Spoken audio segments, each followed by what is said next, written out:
Welcome back दोस्तों। आज मैं आपके सामने रिसेंटली तमिल लैंग्वेज में रिलीज हुई एक फैंटेसी टाइप की मूवी को लेकर आया हूँ। इसका नाम है माया पुतगम। एक्चुअली एक अंडररेटेड टाइप मूवी है। तो अब चलिए फटाफट से वीडियो को स्टार्ट कर लेते हैं। उससे पहले लुटा दो प्यार, फॉलो ऑन इंस्टाग्राम।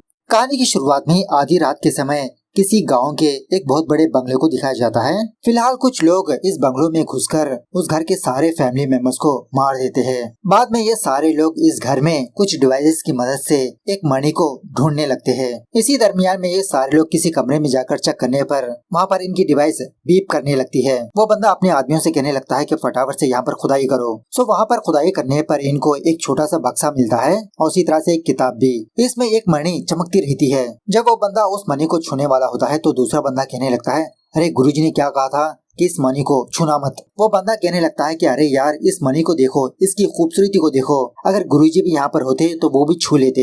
इस तरह से जब वो बंदा उस मणि को छूता है तो वहाँ पर एक बहुत बड़ा ब्लास्ट होता है और उसी घर में एक बहुत बड़ा सांप होता है। वो सांप दोबारा उस मणि को उसी जगह पर ले जाकर रख देता है। बैकग्राउंड में हमको ये बात सुनने को मिलती है कि ये सांप एक आत्मा है। इसकी मौत अनहोनी घटनाओं से हुई, जिसकी वजह से ये आत्मा बदले की आग में भड़क रही है। अपने मौत का बदला लेने के बाद ही यह आत्मा यहाँ से मुक्त हो सकती है। उसके बाद गुरु नाम के एक स्ट्रगलिंग डायरेक्टर को दिखाया जाता है। जब ये गुरु सो रहा होता है तो इसको बहुत ही अजीब का सपना आने लगता है, जैसे ये किसी से जंग कर रहा है और उसी तरह से इसके सपनों में सांप और किताब भी नजर आती है।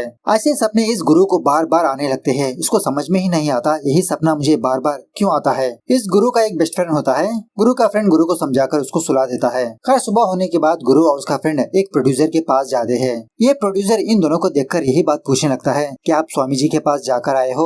गुरु कहने लगता है, हाँ सर। एक्चुअली बात यह है कि प्रोड्यूसर के पास आने से पहले गुरु और उसका फ्रेंड एक स्वामी जी के पास जाते हैं गुरु के उस ख्वाब के बारे में बताने के लिए। ये स्वामी जी गुरु को देखकर कहने लगता है कि तुम फिल्म इंडस्ट्री में बहुत बड़े डायरेक्टर बनना चाहते हो ना, तो तुम उस प्रोड्यूसर के पास जाकर मिलो। इस तरह से ये स्वामी जी एक किताब गुरु को देने लगता है। यही किताब इसके ख्वाबे में आया करती थी और उसी तरह से गुरु से ये भी कहने लगता है कि इस किताब में एक कहानी है, इसी कहानी के ऊपर तुम फिल्म बनाओ और उसी तरह से तुम्हारे ख्वाबों का सोल्यूशन भी इसी कहानी में है और तुम इस मूवी को कांतारामले गांव में शूट करो। तो गुरु यही सारी बातें इस प्रोड्यूसर के पास आकर बताने लगता है। ये प्रोड्यूसर उस स्वामी जी का बहुत बड़ा भक्त होता है। प्रोड्यूसर कहने लगता है कि जैसा स्वामी जी ने कहा तुम वैसा ही करो। उस प्लेस पर जाकर कहानी लिखकर मुझे इन्फॉर्म करो, हम ये मूवी जरूर बनाएंगे। उसी वक्त इस प्रोड्यूसर का बेटा विक्रम यहाँ पर आकर गुरु और उसके फ्रेंड पर चीखने चिल्लाने लगता है और उसी तरह से अपने फादर से कहने लगता है कि तुम दोबारा मूवी बनाने लगे, ऐसे ही घटिया मूवीज बनाकर फ्लॉप कर दो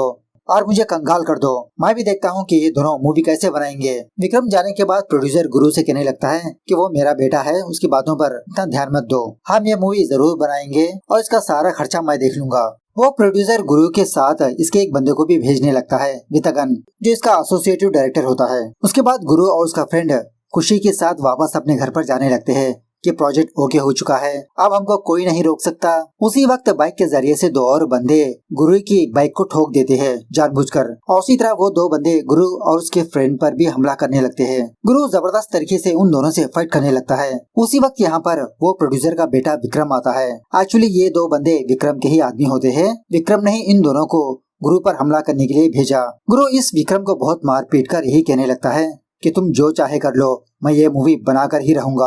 खैर दूसरे दिन गुरु, उसका फ्रेंड वितगन और एक और लड़की उस गांव पर आते हैं जो स्वामी जी ने बताया था और शॉकिंगली ये लोग उसी बंगलों के पास आते हैं जो मूवी की स्टार्टिंग में दिखाया गया था। जिस बंदे ने इन लोगों को यहाँ पर लाया वो कहने लगता है कि सर ये बंगलो काफी सालों से बंद पड़ा है। कुछ सालों पहले इस घर में एक फैमिली रहा करती थी।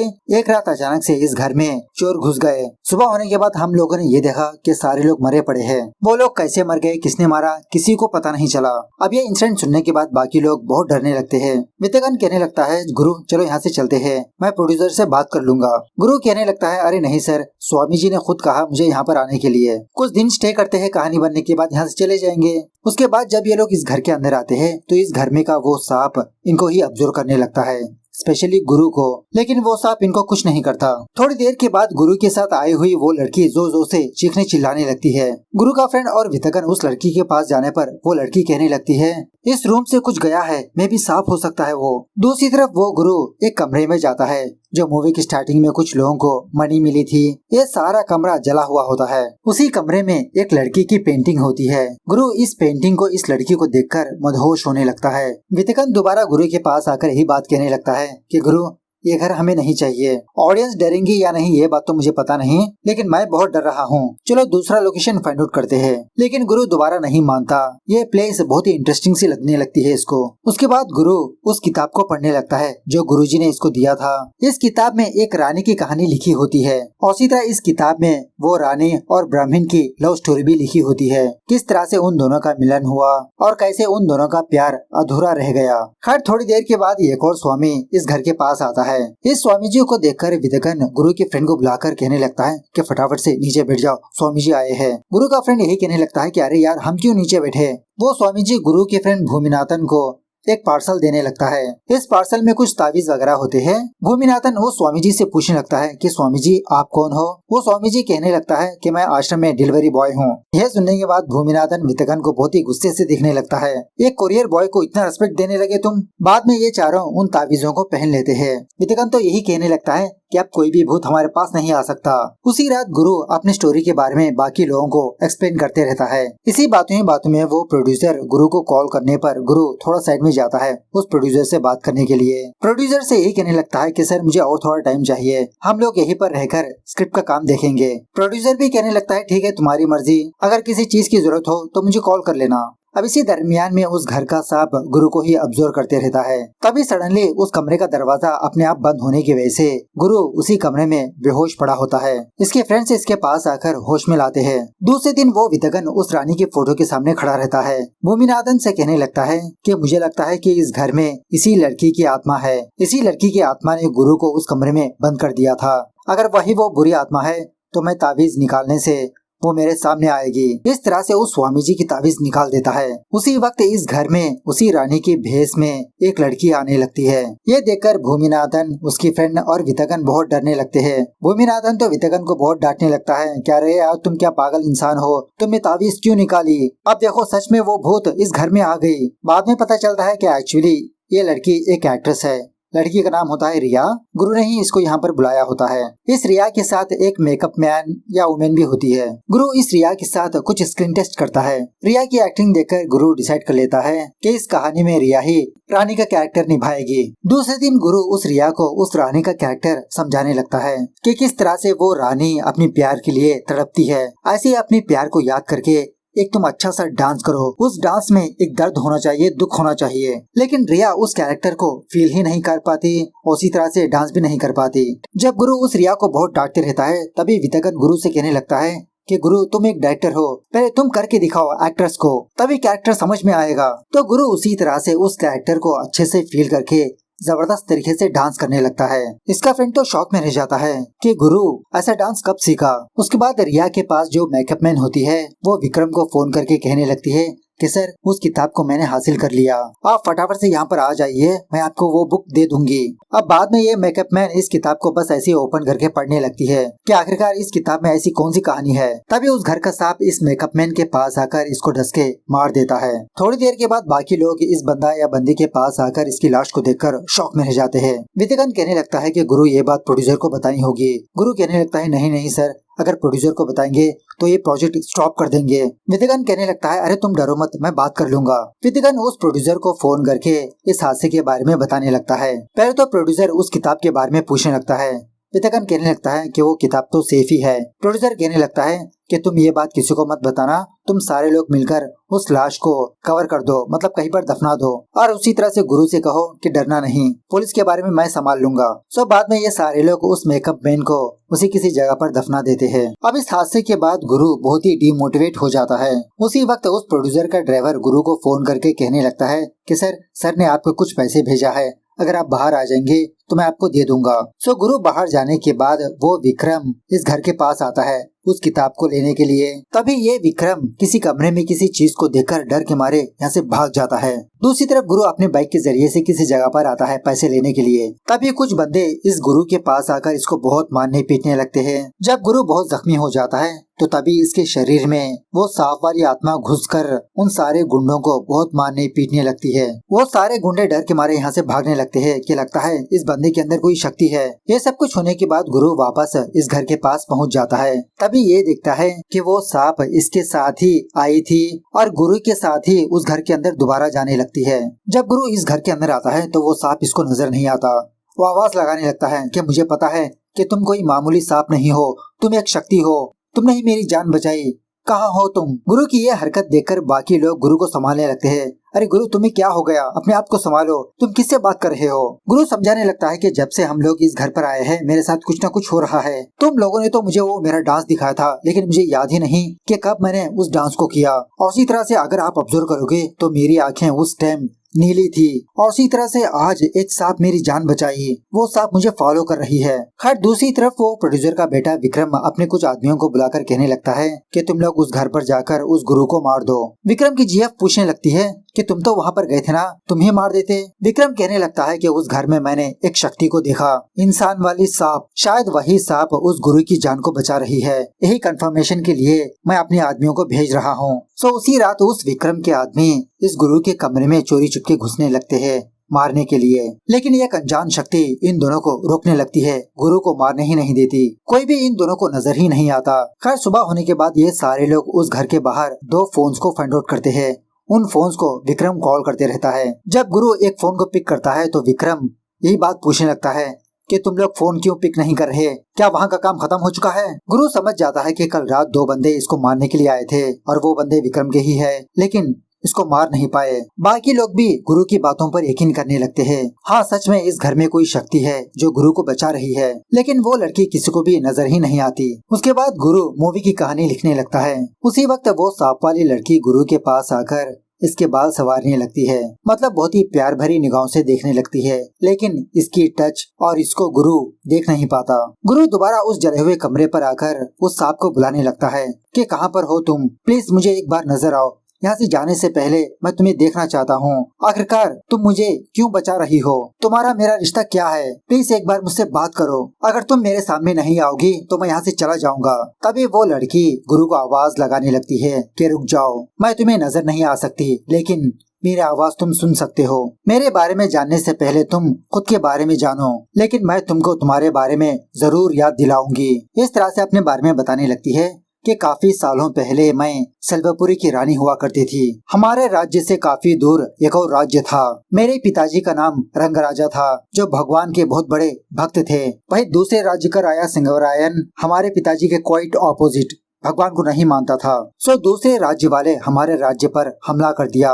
काफी दिनों तक जंग चलने लगी, हमारे काफी सारे सैनिक मारे जाने लगे। सो इसी दरमियान में एक रात मंत्री राजा के पास आकर रिक्वेस्ट करने लगा कि राजा हमारे पास अब इतने सैनिक नहीं है, हम लोग दूसरे राज्य से समझौता कर लेंगे। इस तरह से पंचमा देवी के फादर को बहुत समझाने लगता है। वो राजा भी कहने लगता है ठीक है, तुम मैसेज भेज दो, मैं उस राजा से मुलाकात करूंगा। सो पंचमा देवी का फादर दूसरे राजा के पास पैगाम भेजने पर वो राजा काफी सारी कंडीशंस को रखता है। अब ना चाहते हुए भी उन सारे कंडीशंस को पंचमा देवी का फादर मान लेता है। अब यह समझौता उस राज्य के नरसिम्हा नाम के एक बंदे को बिल्कुल भी पसंद नहीं आती, जो एक ब्राह्मण होता है। कुछ बंदों के साथ प्रोटेस्ट करने लगता है। सो वो दूसरा राजा इस नरसिम्हा को और उसके साथियों को जेल में डलवा देता है। इसी जेल में बैठकर ये नरसिम्हा काफी दिनों तक तपस्या भी करते रहता है। खैर कुछ दिनों के बाद कुछ लोग किसी जगह पर खुदाई करने का काम करते रहते हैं। तभी एक बंदे को वो चमकती हुई मणि नजर आती है। जब वो बंदा अपने हाथ में लेता है तो वो तो जलने लगता है। वहाँ पर इतना बड़ा हंगामा वो पंचमा देवी और उसकी फ्रेंड देखकर वहाँ पर जाने लगते हैं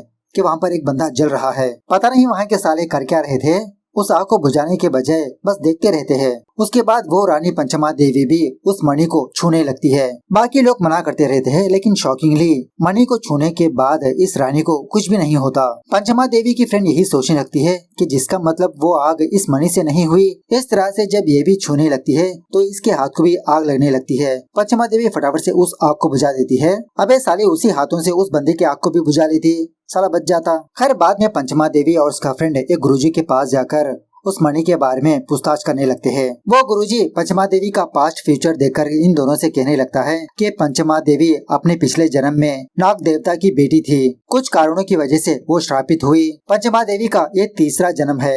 ये मणि इसी की है। जिसके पास ये मणि होगी वो राज्य खुशहाली से छा जाएगा। उसके बाद पंचमा देवी अपने राज्य की रानी बनती है। उसके बाद दूसरे राज्य का वो राजा पंचमा देवी के पास आकर शादी की बात करते हुए इसके साथ मिसबिहेव करने लगता है। लेकिन पंचमा देवी इस राजा को एक तगड़ा जवाब देने लगती है इसको हाथ लगाने के लिए। उसी तरह से पंचमा देवी उसके राज्य पर हमला करके उसका राज्य जीत लेती है। उसके बाद जेल में काफी सारे कैदियों को रिलीज कर देती है।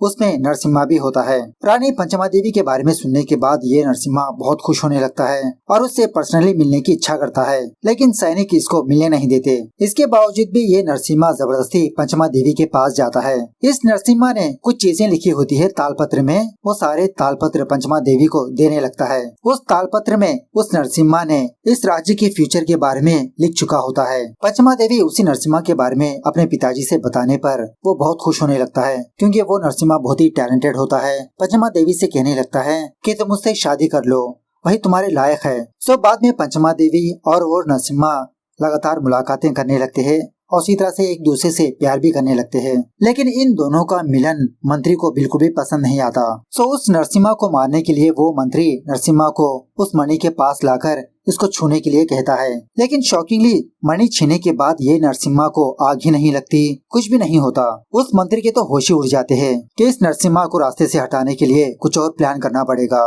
पंचमा देवी भी नरसिम्हा के हाथ में उस मणि को देखकर सोच लेती है कि यही इसका सोलमेट है, इसी जन्म में इसको मोक्ष मिलेगा। वो मंत्री दूसरे राज्य वालों से हाथ मिलाकर पंचमा देवी और नरसिम्हा को मारने का प्लान बनाता है। एक दिन वो मंत्री उसी तरह से प्लान बनाकर पंचमा देवी को किसी जगह पर लाता है। एट द सेम टाइम दूसरी तरफ नरसिम्हा को पंचमा देवी के बारे में पता चलती है कि पंचमा देवी की जान खतरे में है। फटाफट से वहाँ पर जाने लगता है। इस तरफ वो मंत्री मौका देखकर पंचमा देवी के पीठ में खंजर चुबा देता है। जख्मी हालत में ही पंचमा देवी उस बंदे से फाइट करने लगती है। इसी दरमियान में नरसिम्हा भी यहाँ पर आकर इस बंदे से फाइट करने लगता है। जब पंचमा देवी पहाड़ी से गिरने वाली होती है तो वो नरसिम्हा पंचमा देवी का हाथ पकड़ लेता है। उसी वक्त वो मंत्री नरसिम्हा का सर धड़ से अलग कर देता है। उसके बाद पंचमा देवी बहुत ही मुश्किल से अपने राज्य पर आकर उस मणि को और एक किताब को एक बक्से में बंद करके अपनी जान छोड़ देती है। मरने से पहले यही प्रण लेती है कि जब तक मैं अपनी मौत का बदला नहीं लेती मुझे मोक्ष नहीं मिलेगा, मैं ही इस मणि की देखरेख करूंगी। सो प्रेजेंट डे पर पंचमा देवी यही अपनी सारी कहानी गुरु को बताने लगती है और ये भी कहने लगती है कि जब तुम यहाँ पर आए थे मुझे एहसास हो गया था कि कोई मेरा अपना यहाँ पर आया है। गुरु को अब जाके समझ में आता है कि हर रात जो इसको ख्वाब नजर आते हैं वो इसके पिछले जन्म के थे। गुरु पूछने लगता है कि तुम मुझे क्यों नहीं दिखाई देती। पंचमा देवी कहने लगती है कि जब तक मैं अपने मौत का बदला नहीं लेती मैं किसी को नजर नहीं आऊंगी। जिस तरह से तुम्हारा नया जन्म हुआ उसी तरह से उस मंत्री का भी नया जन्म हुआ होगा। मेरी मौत लिखित नहीं थी। दूसरी तरफ वो विक्रम एक तांत्रिक के पास जाकर कुछ शक्तियाँ हासिल करने लगता है। यही शैतानी शक्तियाँ हासिल करके ये विक्रम उस बंगलों के पास आता है। पंचमा देवी को बुलाने लगता है, अब आओ तुम मेरे सामने। जब वो विक्रम गुरु को भी मारने की कोशिश करने लगता है उसी वक्त वो पंचमा देवी उस विक्रम को रोकने लगती है। जबरदस्त तरीके से इन दोनों के बीच फाइट होने लगती है। वो पंचमा देवी किसी को भी नजर नहीं आती सिवाय विक्रम के। जबरदस्त फाइट होने के बाद वो पंचमा देवी इस विक्रम को जलाकर मार देती है। यहीं पर हमको ये बात पता चलती है कि इस विक्रम का ये दूसरा जन्म है। पिछले जन्म में ये विक्रम वो मंत्री हुआ करता था। सो विक्रम बनने के बाद पंचमा देवी अपने असली रूप में आती है। सारे लोग इस पंचमा देवी को देख पाते हैं। उसके बाद गुरु पंचमा देवी को वो किताब देने लगता है। उस किताब में ये लिखा होता है कि पंचमा देवी का प्यार नहीं मिलेगा। पंचमा देवी बहुत दुखी होकर वो मणि और उस किताब को वहीं पर रखकर जंगलों में कहीं पर जाने लगती है और उसी तरह ये आसमान में उड़ने लगती है। लेकिन वो गुरु उस मणि को छूते ही पंचमा देवी जमीन पर ही रुक जाती है। फटाफट से दौड़ते हुए पंचमा देवी के पास जाता है। पंचमा देवी को गुरु के अंदर वो नरसिम्हा नजर आने लगता है। एक्चुअली बात यह है कि उस किताब में का एक पन्ना फट चुका होता है। उसी पन्ने में ये बात लिखी होती है कि फाइनली पंचमा देवी का प्यार मिल जाएगा। इस तरह से इन दोनों का मिलन होता है। तो मूवी कैसे लगी कमेंट करके बताना जरूर। मिलता है अगली वीडियो में, तब तक take care, bye bye, see you soon.